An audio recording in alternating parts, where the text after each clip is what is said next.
پہلی چیز یہ سمجھے کہ امی کا معنی وہ نہیں ہے جو آپ نے سمجھا ہے، جو حضرت رافضی نے سمجھا ہے امی کا معنی ان پڑھ، نعوذ باللہ، جاہل، یہ معنی نہیں ہے۔ امی کا معنی یہ ہے کہ جو دنیاوی کسی استاد سے نہ پڑھا ہو۔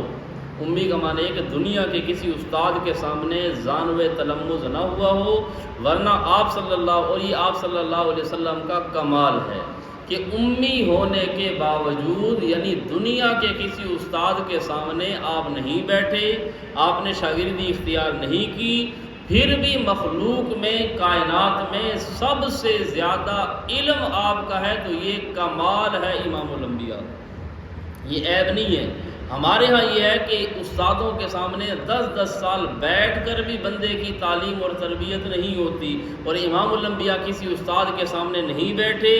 امی تھے۔ امی کا مطلب ہے ماں والا، امی ماں کو کہتے ہیں، امی ماں والا، جس طرح ماں کے پیٹ سے پیدا ہوا بچہ، اس کا بظاہر کوئی معلم، ٹیچر، استاد نہیں ہوتا، بلکہ وہ دنیا میں آ کر سیکھتا ہے۔ آپ صلی اللہ علیہ وسلم امی تھے، یعنی ماں کے پیٹ سے باہر تشریف لائے تو آپ نے کسی استاد کے سامنے بیٹھ کر علم نہیں سیکھا، لیکن پھر بھی آپ صلی اللہ علیہ وسلم کا علم کائنات میں سب سے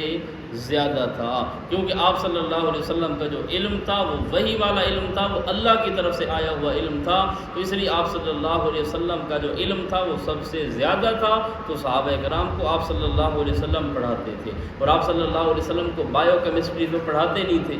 جو علم اللہ کی طرف سے آیا وحی والا، قرآن والا، وہی چیز آپ آگے سینڈ کرتے تھے۔